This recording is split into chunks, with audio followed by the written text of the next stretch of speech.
भारत माता की जय। भारत माता की जय। आज इथं जमलेल्या माझ्या सगळ्या बांधवांचं मी स्वागत करतो। आज या ठिकाणी ठाण्यावरनं, नाशिकवरनं, साताऱ्यावरनं अनेक लोक ही जाहीर सभा ऐकायला जमलेले आहेत। पण या ठिकाणी दोन विशेष व्यक्ती हजर आहेत आणि ते म्हणजे माझे आई बाबा, हे दोघं इथं हजर आहेत। सर्वप्रथम मी त्यांच्या पाया पडतो आणि मग माझ्या भाषणाला सुरुवात करतो।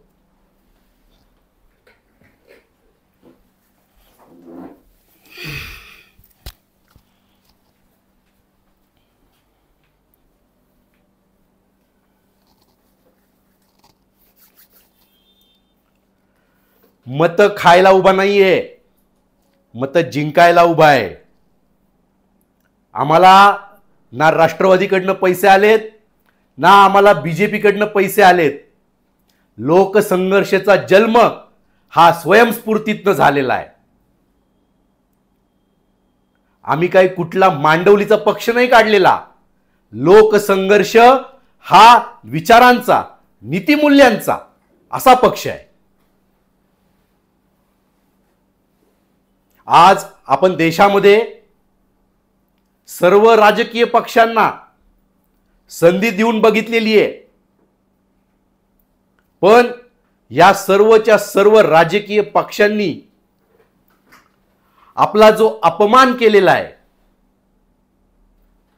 राजकीय व्यभिचार केलेला आहे आणि त्या राजकीय व्यभिचाराला एक सक्षम उत्तर म्हणून लोकसंघर्ष पर्याय म्हणून उभा राहतोय। मत मागताना वेगळी मागायची, निवडणुका झाल्या की ह्याच्याबरोबर जायचं, काही दिवसांनी तो पटला नाही म्हणून त्याच्याबरोबर जायचं, मग तो पटला नाही म्हणून परत ह्याच्याबरोबर जायचं। ही आज महाराष्ट्रातली आणि देशातल्या काही राज्यांची स्थिती आहे। म्हणजे तुम्ही आम्हाला गृहीत धरताय का? ही आम्ही जी मतं देतोय तुम्हाला, एका विचाराने मतं देतोय, ज्या विचाराने हे राज्य चाललं पाहिजे, ज्या विचाराने हा देश चालला पाहिजे, त्याचा तुम्ही अपमान करताय। हा अपमान इथून पुढे आम्ही सहन करणार नाही। आज अजून एक गोष्ट सांगायची आहे। आमच्यावरती काही आरोप होत आहेत, तर तुम्हाला मी सांगतो मित्रांनो, सर्वात पहिल्यांदा तर आम्ही ना अंधभक्त आहे, ना आम्ही कोणाचे गुलाम आहे। आम्ही स्वतंत्र भारतानी, या भारतीय राज्यघटनेने तयार केलेले आणि मूलभूत अधिकार असलेले स्वतंत्र नागरिक आहोत। आम्हाला स्वतंत्र विचार करण्याची बुद्धी देवाने दिलेली आहे। चांगलं वाईट काय यातला फरक आम्हालाच कळतो। आमच्यासाठी चांगलं काय, आमच्या येणाऱ्या पिढीसाठी चांगलं काय, ह्याची आम्हाला जाणीव आहे आणि त्या जाणीवांचा तुम्ही अपमान करताय, म्हणून लोकसंघर्षाचा जन्म झालेला आहे। आज देशामध्ये तुम्ही जर का सगळी परिस्थिती बघितली तर काही मुठभर लोकांच्या हातामध्ये देशातला सगळाचा सगळा कारभार आहे। मग ती कारखानदारी असो, व्यवसाय असो, राजकारण असो, अजून काही असो, तुम्ही बघा प्रत्येक ठिकाणी गेली 5-50 वर्ष काही ठराविक लोकच त्या ठिकाणी स्वतःला जमून बसलेले आहेत आणि त्या मक्तेदारीच्या आधारावरती ते काय करतात तर एकमेकांनाच फक्त सहाय्य करतात। तुम्ही राजकारणातली काही घराण्यांची उदाहरणं घ्या, ह्याच्या मुलाचं लग्न त्याच्याशी, म्हणजे हा काँग्रेसचा, मुलगी भाजपच्या आमदाराची, हा राष्ट्रवादीचा, मुलगा शिवसेनेच्या आमदाराचा, खासदाराचा. म्हणजे तुम्ही ठरवून आम्हाला लुटताय. या सगळ्या मुठभर लोकांनी आज देशामध्ये आपल्या श्रमाच्या जीवावरती आणि आपण भरत असलेल्या टॅक्सवरती जी आईश चालवलेली आहे, त्या आईशला लोकसंघर्षाचा विरोध आहे. आम्ही इथं राब राब राबतो, लाखो कोटी रुपये टॅक्स भरतो आणि त्या टॅक्स मधनं ही मुठभर लोक एकमेकांशी संधान साधून फक्त आणि फक्त स्वतःच्या घराण्याचा आणि वैयक्तिक स्वार्थाचा कसा लाभ घेता येईल एवढंच चालवलेलं आहे. मित्रांनो, याला इंग्लिशमध्ये क्रॉनिक कॅपिटलिझम म्हणतात. तर क्रॉनिक कॅपिटलिझम म्हणजे काय?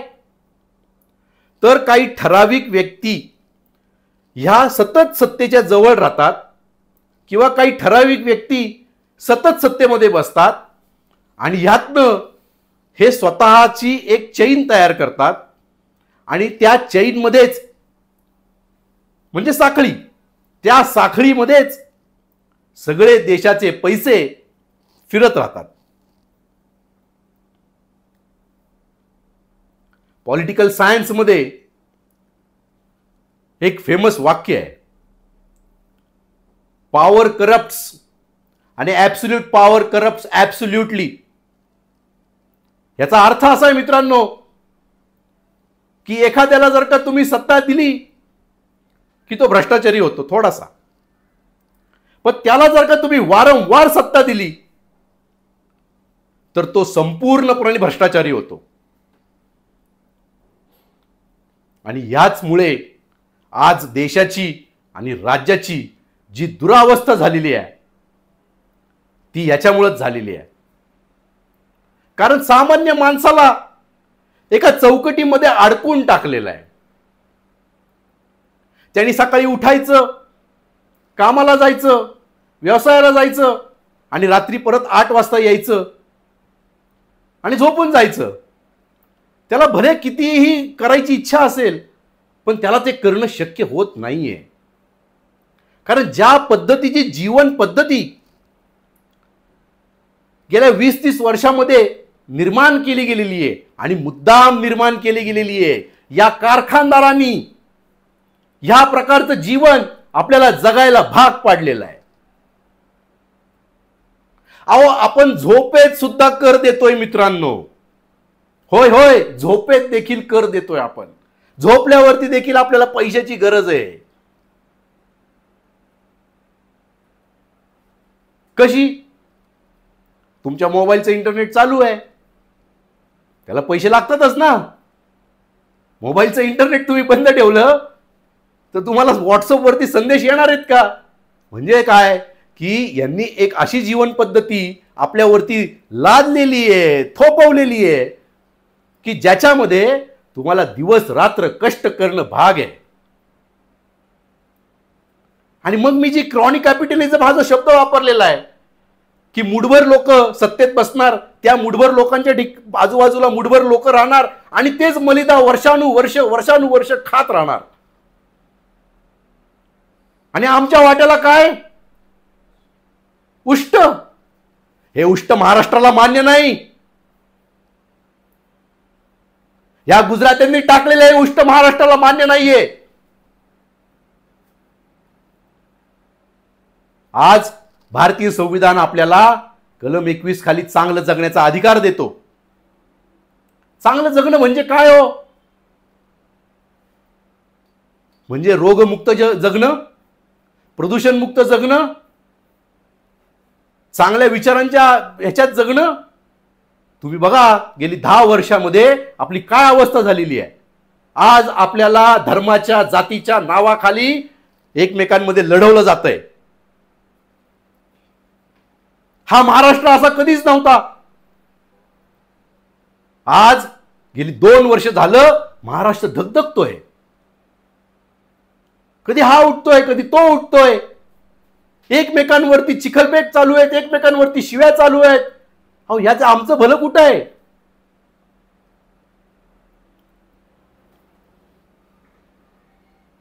आज भ्रष्टाचारामुळे संपूर्ण व्यवस्था, मग ती सरकारी असो बिगर सरकारी असो, पूर्णपणे मित्रांनो पोखरून गेलेली आहे.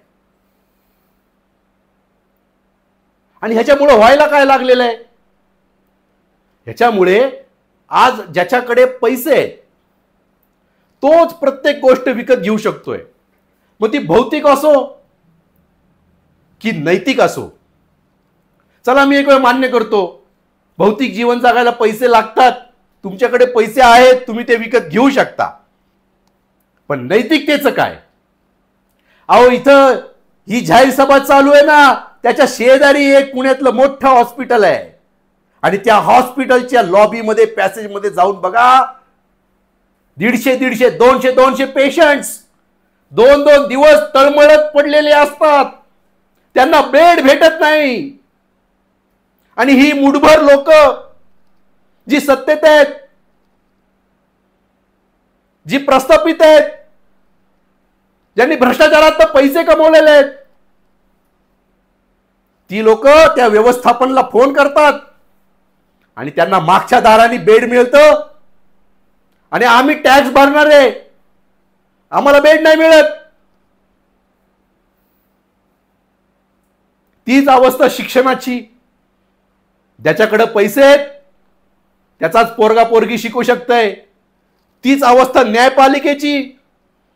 न्यायपालिकेमध्ये तुम्ही जा, स्वतः वकील म्हणून 20 वर्षाच्या अनुभवाने ठामपणे सांगतो, ज्याच्याकडे पैसे आहेत तो न्याय विकत घेतोय. होय होय, हा आरोप नाहीये, हा प्रत्यक्ष अनुभव आहे. मग हा असा भ्रष्टाचारातनं आपल्याला काय मिळणार आहे? सामान्य नागरिक जो टॅक्स भरतोय त्याला काय मिळणार आहे मित्रांनो? आणि हीच अवस्था भारतातल्या 80% लोकांची आहे.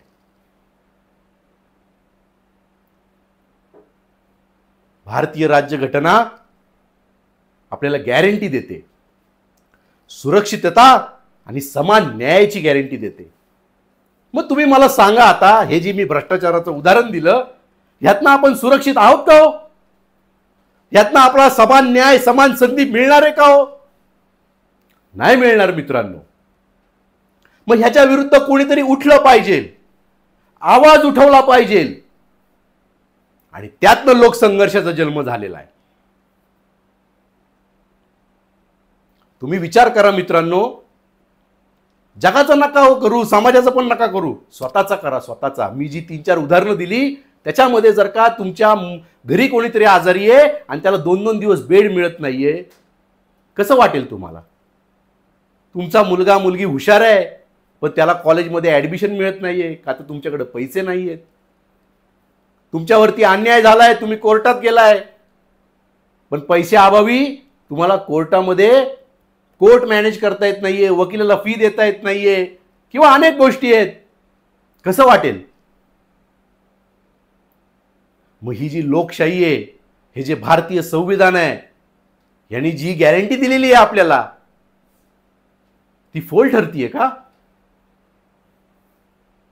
नाही मित्रांनो, ती मी फोल ठरून देणार नाही, कधीच देणार नाही मी ती फोल ठरवून.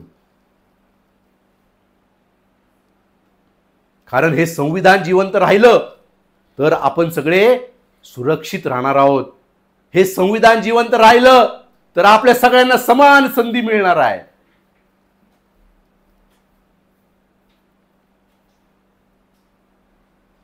आज मित्रांनो, समाजाची इतकी वाईट अवस्था आहे. आपण हे जे लोकप्रतिनिधी निवडून देतो, खासदार असतील, आमदार असतील, यांना आपण का निवडून देतो? तर यांनी समाज जसा बदलेल तसे कायदे बदलले पाहिजेत. मग आता गेल्या 20-30 वर्षामध्ये तुम्ही बघा कुठले नवीन चांगले कायदे आलेत का? आज समाजामध्ये ऑनलाईन गेमिंग, ऑनलाईन जुगार इतक्या प्रचंड प्रमाणामध्ये फोपावलेला आहे. त्याच्यामध्ये आबालवृद्ध नाचले जात आहेत. तुमच्या मोबाईलवरती तुम्ही ऑनलाईन रम्मी खेळता, Dream11 खेळता, फुटबॉलच्या मॅचेसला पैसे लावता आणि त्याची जी सॉफ्टवेअर तयार केले गेलेलं आहे ते इतकं सुंदररित्या तयार केलं गेलेलं आहे. पहिल्या 3-4 वेळा तुम्ही जिंकता, नंतर तुम्ही हारता, परत जिंकता आणि मग तुम्ही कंटिन्युअसली हारायला लागता. मग त्याच मोबाईलवरती लगेच एक मेसेज येतो की तुम्हाला 50,000 रुपयाचं लोन सँक्शन झालेलं आहे. मग तुम्ही ते 50,000 रुपये घेता आणि परत तोच जुगार खेळायला लागता, परत हारता, परत मेसेज येतो 30,000 रुपयाचं लोन सँक्शन झालेलं आहे. तुम्ही हव्यासापोटी, लोभापोटी तो मेसेजवरती परत क्लिक करता, 30,000 रुपये परत घेता आणि असं तुमच्या कर्जाचा डोंगर वाढत जातो. आणि मग ज्यावेळेस वसुलीची लोक तुमच्या दारात उभी राहतात त्यावेळेस तुम्हाला कळतं की तुम्ही कुठं अडकलाय ते. मग हे या सरकारला कळत नाहीये का? सरकार बहिर आहे का? सरकार आंधळ आहे का? अहो, चोराने चोरी करायची पद्धत बदललेली आहे. आजकाल ऑनलाईन चोऱ्या होतात. हे सरकारला दिसत नाहीये का? या सरकारकडे कॅनडात जाऊन, अमेरिकेत जाऊन, पाकिस्तानमध्ये जाऊन देशद्रोही लोक मारण्याचं कसब आहे. मारलं त्या पन्नूला कॅनडामध्ये. मग देशातले जे हे ऑनलाईन चोर आहेत, जे गुन्हेगार आहेत, त्यांना एका नाही पकडू शकत. मग याला आम्ही स्टेट स्पॉन्सर क्राईम म्हणायचा का? कधी बंद होणार आहे हे सगळं? पेपर उघडा, आतल्या पानावरती जा, रोज 4 बातम्या असतात कमीत कमी. हा 28 लाखाला फसला, तो 15 लाखाला फसला, ज्येष्ठ नागरिकाचे 5 लाख गेले. कुठे जात आहेत हे पैसे? पैशाचा माग लागत नाहीये, चोर सापडत नाहीये. कुठे हे पैसे आहेत कुठं? मग हे तुम्हाला दिसत नाहीये? तुम्हाला सगळं दिसतंय. तुम्ही मुद्दामून वागताय. कारण तुम्ही तुमच्या संपूर्ण सरकारच्या काळामध्ये अपयशी ठरलेला आहात. नोटबंदी आणली तुम्ही, देशाला मोठं छान स्वप्न दाखवलं, डिजिटल मनी, डिजिटल मनी. मग कसं काय हो छत्तीसगडच्या त्या एका साध्या आमदाराकडे 350 कोटी रोख सापडतात? कुठं गेला तुमचं डिजिटल मनी? अहो, माझ्या आजूबाजूला 5-50 लोक दाखवतो त्यांच्या घरामध्ये 10-15 कोटी तर असे ब्लॅक चेक पडून आहेत. कुठे गेला तुमचा डिजिटल मनी? म्हणजे खोटं बोलताय तुम्ही. धर्माची गोळी द्यायची आम्हाला, धर्माचा झेंडा हात खांद्यावरती घ्यायला लावायचा आम्हाला आणि स्वतःचं जे धोरण आहे गुजरात्यांसाठीचं, 2 गुजरात्यांसाठीचं 2 ते राबवायचं. गुजरातचा कांदा तो कांदा का आणि महाराष्ट्राचा काय दगड आहे?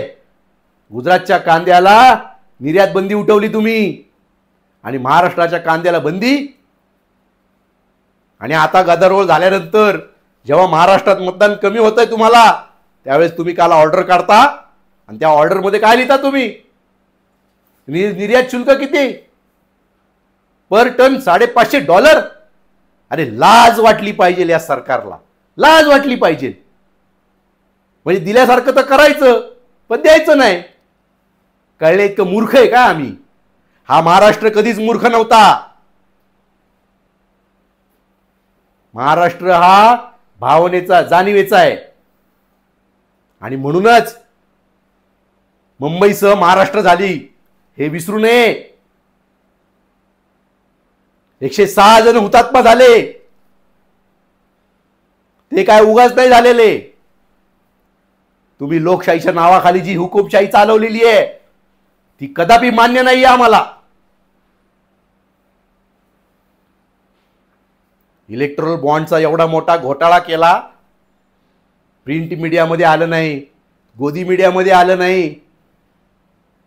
पण इथे ना, इथे हा देश तुम्ही नाही चालवत. हा देश आहे ना, तो वरचा देव चालवतो, देव. त्याची लोकशाही आहे ही. बरोबर आमच्यापर्यंत सगळ्या खबरा आल्या. तुमच्या आजूबाजूच्या व्यापारी मित्रांचे गैरव्यवहार, अनियमित व्यवहार तुम्ही इलेक्टोरल बॉन्डच्या माध्यमातून कोटी कोटी रुपये घेऊन नियमित केले आणि माझ्या गोरगरिबांची गुंटेवारीतली घरं तुम्ही नियमित करत नाही.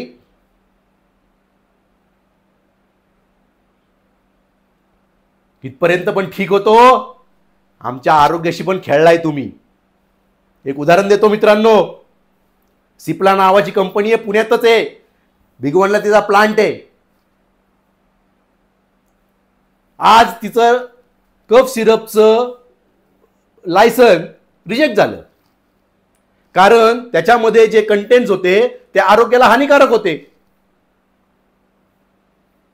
आणि यांना 5 कोटीचा बॉन्ड दिल्यानंतर 4 दिवसांनी लायसन इश्यू झालंय. तेच कप सिरप जे आज बाजारात उपलब्ध आहे, जी तुमची माझी पोरं पितायत.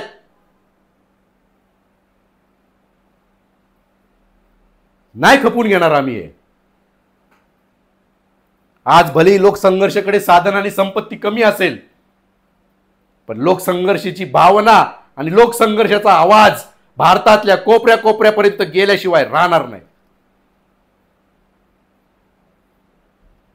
चांगलं काही करण्यासाठी पैशाची गरज नसते, चांगल्या भावनेची गरज असते. आणि ती भावना लोकांपर्यंत पोहोचतीये.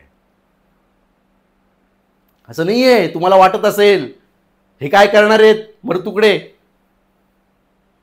हे काय 4 लोक एकत्र आलेत, त्यांचा काय दम आहे. स्वातंत्र्याची ज्वाळा अशी 4 लोकांनी पेटवली होती, तेव्हा त्याचं रूपांतर पहिलं बंडात झालं आणि मग चळवळीत झालं.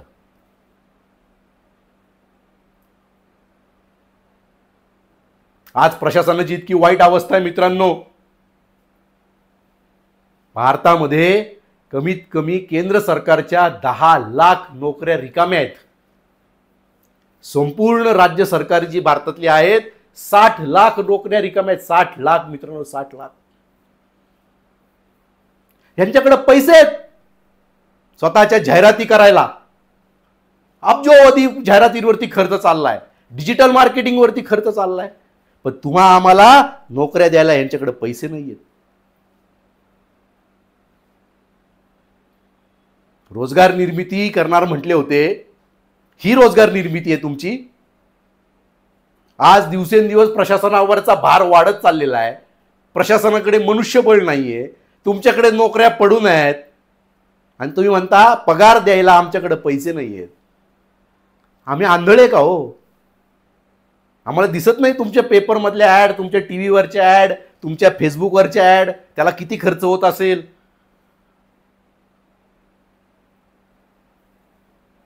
आणि म्हणून मित्रांनो लोकसंघर्षाचा जन्म त्यासाठी झालेला आहे. आपली येणारी पिढी अत्यंत मोठ्या संकटामध्ये आहे. आज जर का आपल्याकडे आरोग्य नसेल तर आपण विश्वगुरु कसं बनणार?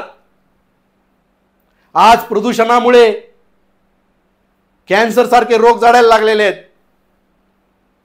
प्रदूषित अन्नामुळे कॅन्सर व्हायला लागलेले आहेत. आणि प्रदूषित विचारांमुळे जाती जातीमध्ये भांडण लावायची कामं चालू आहेत. हे आम्ही खपून घेणार नाही. आणि म्हणूनच आम्ही निर्णय घेतला की येणारी प्रत्येक निवडणूक आपल्याकडे जेवढी क्षमता आहे त्या क्षमतेच्या आधारे लढायचं. कारण जोपर्यंत यांना कळणार नाही की कुणीतरी बोलणारं तिथे आहे,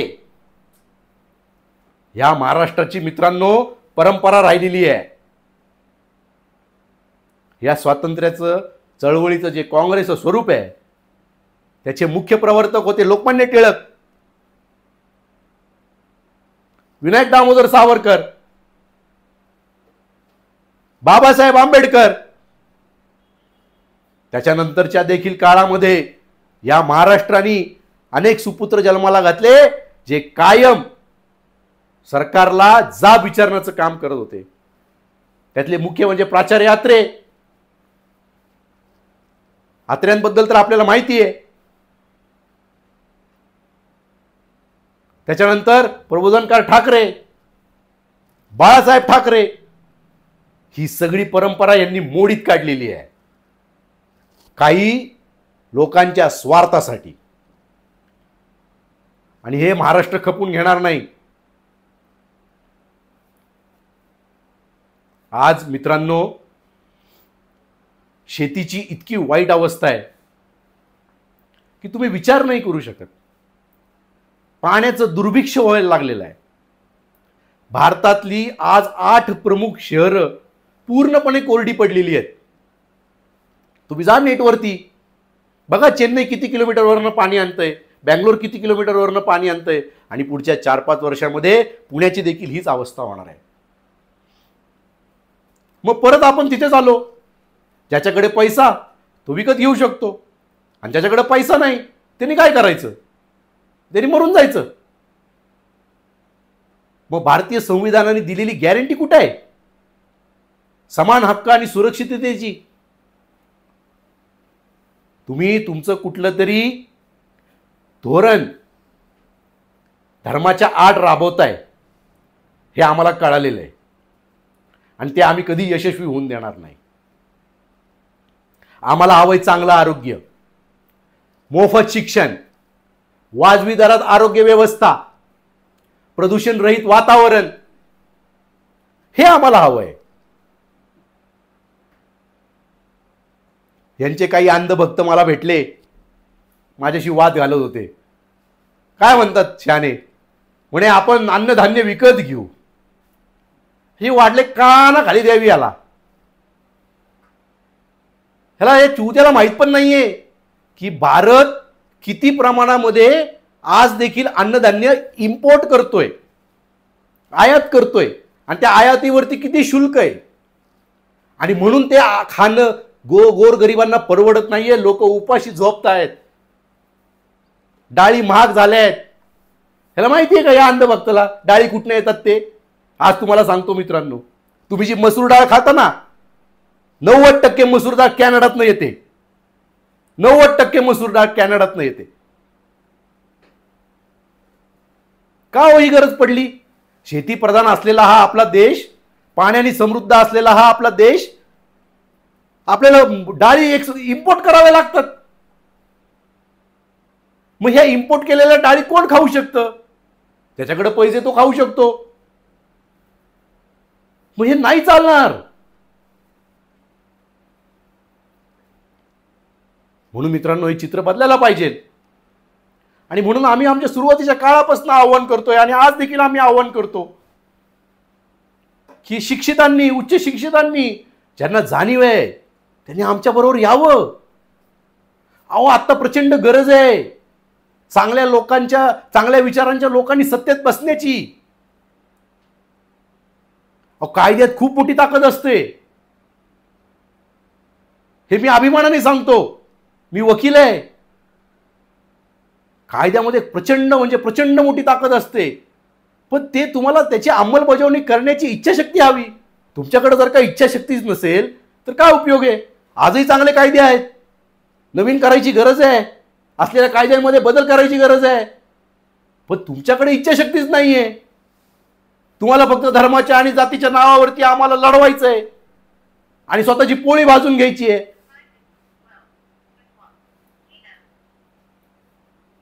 आणि म्हणून मित्रांनो, येणाऱ्या प्रत्येक निवडणुका लोकसंघर्ष स्वतःच्या क्षमतेने लढेल.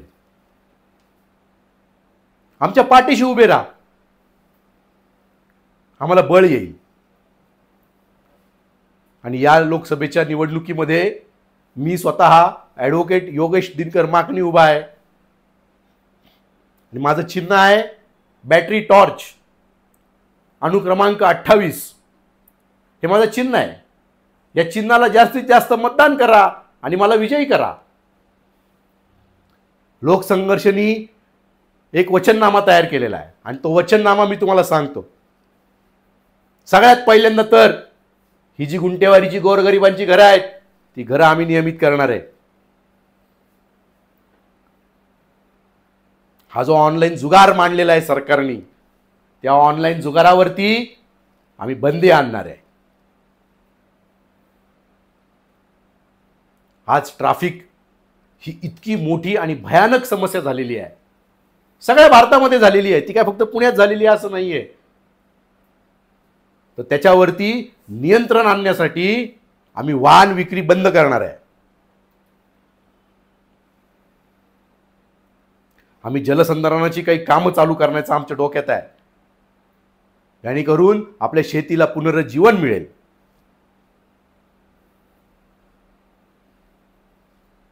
त्याच्यानंतर मित्रांनो, लोकसंख्या नियंत्रण कायदा ह्याच्यावरती मी थोडं अजून बोलणार आहे.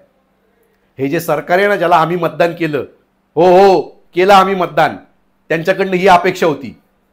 तर त्यांच्याकडनं अपेक्षा कधीच नव्हती, म्हणूनच तुम्हाला निवडून दिलं होतं. काय केलं तुम्ही 10 वर्षात? लोकसंख्या नियंत्रणासाठी काय केलं? म्हणून लोकसंघर्षाच्या हे प्राथमिक अजेंड्यावरती असणार आहे. भले जन्मदर घटला तरी चालेल भारताचा, पण ही लोकसंख्या नियंत्रणात आलीच पाहिजे. कलम 21नी आपल्याला जो मूलभूत अधिकार दिलेला आहे चांगलं जीवन जगण्याचा, त्याची अंमलबजावणी अजून चांगल्या रीतीने नवीन नवीन कायदे करून कशी करता येईल ह्याच्याकडे आम्ही लक्ष देणार आहे. स्वस्त आणि दर्जेदार शिक्षण हे आज भारताची अजून एक मूलभूत गरज आहे. समाज शिकलाच नाही तो अंधभक्त होईल आणि तो गुलाम होईल. आणि जे तुम्हाला हवं आहे दोघांना पण, हो यांना पण हवं आहे त्यांना पण हवं आहे, आम्हाला मात्र नको आहे. समाज शिकला पाहिजे. आम्ही जर का शिकलो नसतो तर आम्हाला आज कळलं नसतं की आमचे मूलभूत अधिकार काय आहेत, आणि तुम्हाला आम्ही जाब विचारला नसता, आणि तुम्हाला जाब विचारणारेच नको आहेत. आणि म्हणून शिक्षण तुम्ही महाग करून ठेवलेलं आहे. यांनी शिक्षण यासाठी महाग केलं मित्रांनो, यांना आपण जाब विचारायचं नाही, आपण आपल्या अजेंड्यावरती ठेवलेलं आहे. स्वस्त आणि दर्जेदार शिक्षण हे प्रत्येकाला मिळालंच पाहिजे. त्यानंतर स्वस्त आरोग्य व्यवस्था हे देखील आमच्या अजेंड्यावरती आहे. कारण आज जर का आरोग्यच नसेल तर हा समाज कसा राहील? आज तुम्ही प्रत्येकाच्या घरामध्ये बघा, कोणी ना कोणी कुठल्या तरी दुर्धर आजाराने जर्जर झालेला आहे, बेडवरती पडू नये. मग त्याला जर का योग्य ती उपचार मिळणार नसतील वाजवी किमतीमध्ये, मग ते घर आदू होणार नाही का हो? एक माणूस नाही आजारी, ते अख्खं घर आजारी असतं. यांना हे हवंय. म्हणजे ह्यांचे अंधभक्त आणि गुलाम ह्यांच्या आजूबाजूला राहतील आणि हे निवडून येतील वर्षानुवर्ष. हे आमच्या अजेंड्यावरती आहे. मित्रांनो, अजून बरंच काही आहे. येणाऱ्या काळामध्ये तुमच्याशी अजून अनेक विचार शेअर केले जाणार आहेत. आज माणसाचा पेशन्स कमी होत चाललेला आहे. माणसाला आज फक्त एंटरटेनिंग ऐकायचंय, एंटरटेनिंग बघायचंय. त्याच्यामुळे चांगल्या विचारांना लोक फार वेळ ऐकत नाहीत. त्यामुळे आज मी इथेच थांबतो आणि पुन्हा एकदा आवाहन करतो, मला मतदान करा. अनुक्रमांक 28 बॅटरी टॉर्च. जय हिंद, जय महाराष्ट्र.